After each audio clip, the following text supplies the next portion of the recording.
Police যুক্ত এর সঙ্গে। এবং আমরা বলে দিচ্ছি 26 সালে হিন্দুদের সরকার পশ্চিমবঙ্গে তৈরি হবে। তারপরে এই পুলিশ অফিসারগুলো যারা হিন্দু নিধন যজ্ঞে অংশগ্রহণ করেছে তাদের কি করে ব্যবস্থা করতে হয় করা হবে।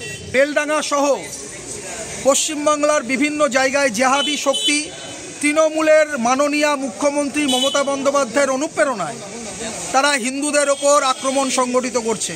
বেলডাঙ্গার ঘটনায় পুলিশের ভূমিকা ফুটো জগন্নাথের মতো ছিল। প্রথম থেকে যদি পুলিশ এই ঘটনা আটকাতে ব্যবস্থা নিত তাহলে হিন্দুদের দোকান ঘর লুটপাট হতো না। সম্প্রতি মুর্শিদাবাদের বেলডাঙ্গায় কার্তিক পুজোর সময়ে অশান্ত পরিস্থিতির সৃষ্টি হয় বলে অভিযোগ। তারই সম্ভাব্য বিভিন্ন তথ্য উপাত্ত সামাজিক মাধ্যমে ছড়িয়ে পড়ে, যার জেরে রাজ্য জুড়ে জনতার মাঝে প্রবল ক্ষোভের সৃষ্টি হয়েছে। এই নিয়ে সরব বিভিন্ন সংবাদ মাধ্যম থেকে শুরু করে সামাজিক কার্যকর্তা এবং রাজনৈতিক ব্যক্তিত্বরাও। বেলডাঙ্গার ঘটনার প্রেক্ষিতে ফুঁসে উঠেছে নদিয়ার ফুলিয়াও। তাই স্থানীয় জনসাধারণ আজ স্থানীয় রঙ্গমঞ্চ এলাকায় একত্রিত হয়েছিলেন এই বিষয়ে প্রতিবাদ কর্মসূচি পালনের লক্ষ্যে। আমরা তাদের মুখ থেকেই শুনে নেব তাদের আজকের কার্যক্রম সম্পর্কে বিস্তারিত। নমস্কার, স্যাফরন নিউজ টিভি সকল দর্শকদের জানাই স্বাগত।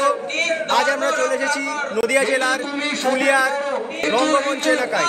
এখানে স্থানীয় জনসাধারণের উদ্যোগে একটি বিক্ষোভ কর্মসূচির আয়োজন করা হয়েছে। আমরা বিক্ষোভকারীদের মুখ থেকে শুনে নেব তাদের এই আন্দোলন কর্মসূচি সম্পর্কে বিস্তারিত।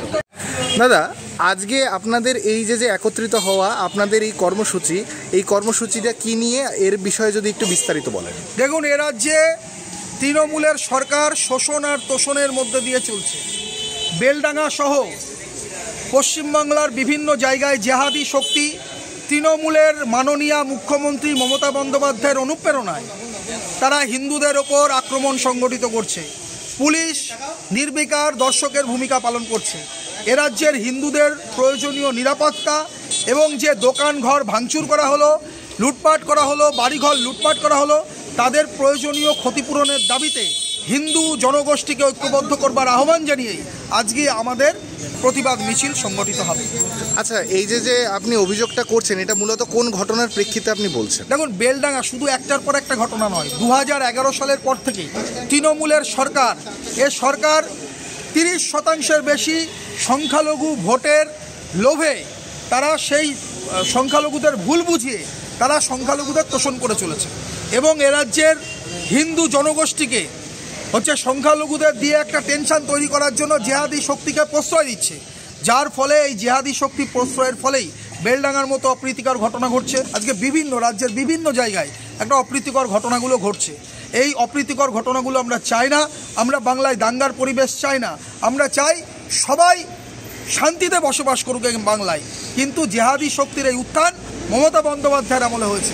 ফলে আমরা চাই যে অবিলম্বে এই মুখ্যমন্ত্রীকে তোষণ আর শোষণের রাজনীতি বন্ধ করতে হবে। দাদা, বেলডাঙ্গার যে বিষয়টি আপনি বললেন, আমরা শুনতে পাচ্ছি যে পুলিশ কিন্তু সেখানে অ্যাক্টিভ এবং পুলিশ ব্যবস্থা নিচ্ছে। তাহলে তারপরেও আপনাদের অভিযোগের জায়গাটা কোথায়? দেখুন, বেলডাঙ্গা একটা বিচ্ছিন্ন ঘটনা নয়, সারা রাজ্য জুড়েই এই ঘটনা চলছে।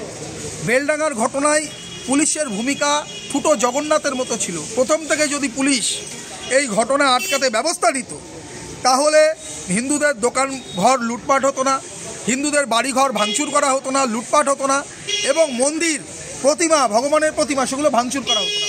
ফলে পুলিশের ভূমিকা মুখ্যমন্ত্রীর নির্দেশে সংখ্যালঘু যারা আছে জেহাদি শক্তি তাদেরকে তোষণের রাজনীতি করবার জন্য পুলিশের ভূমিকা নির্বিকার ছিল, যার ফলে এই ধরনের ঘটনা ঘটলো।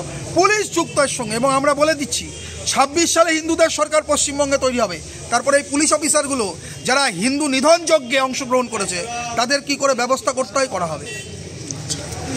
আচ্ছা, এই যে আপনাদের অভিযোগ, সেই অভিযোগের প্রেক্ষিতে আপনাদের আজকের দাবিটা কি?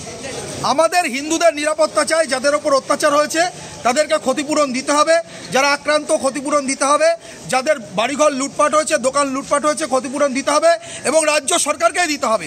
মুখ্যমন্ত্রী মমতা বন্দ্যোপাধ্যায়ের অনুপ্রেরণায়, তার প্রশ্রয়ে এ ধরনের ঘটনা ঘটেছে, রাজ্য সরকারকে দিতে হবে। এবং ক্ষতিপূরণ শুধু নয়, গোটা বাংলায় হিন্দুদের একজন হিন্দু আক্রান্ত হলে তার দায় মুখ্যমন্ত্রীকে নিতে হবে। এই অপদার্থ মুখ্যমন্ত্রী জেহাদি শক্তিকে তোষণ করছেন এবং বাংলার মানুষকে শোষণ করছেন, হিন্দুদের ওপর অত্যাচারে প্রশ্রয় দিচ্ছেন। আমরা তারও পদত্যাগ চাই। তো আপনারা আন্দোলনকারীদের মুখ থেকে শুনলেন তাদের কর্মসূচি সম্পর্কে বিস্তারিত। ক্যামেরায় শুভ রায়ের সঙ্গে Parijat Das, bureau report, saffron news. প্রতিবাদ মিছিলটি রঙ্গমঞ্চ থেকে শুরু হয়ে 12 নম্বর ন্যাশনাল হাইওয়েতে গিয়ে শেষ হয়। সেখানে প্রতিবাদরত জনতা পথ অবরোধ করেন। যদিও পুলিশ প্রশাসনের উপস্থিতিতে শান্তিপূর্ণভাবেই তাদের কার্যক্রমের সমাপ্তি ঘটে। Bureau report, saffron news TV.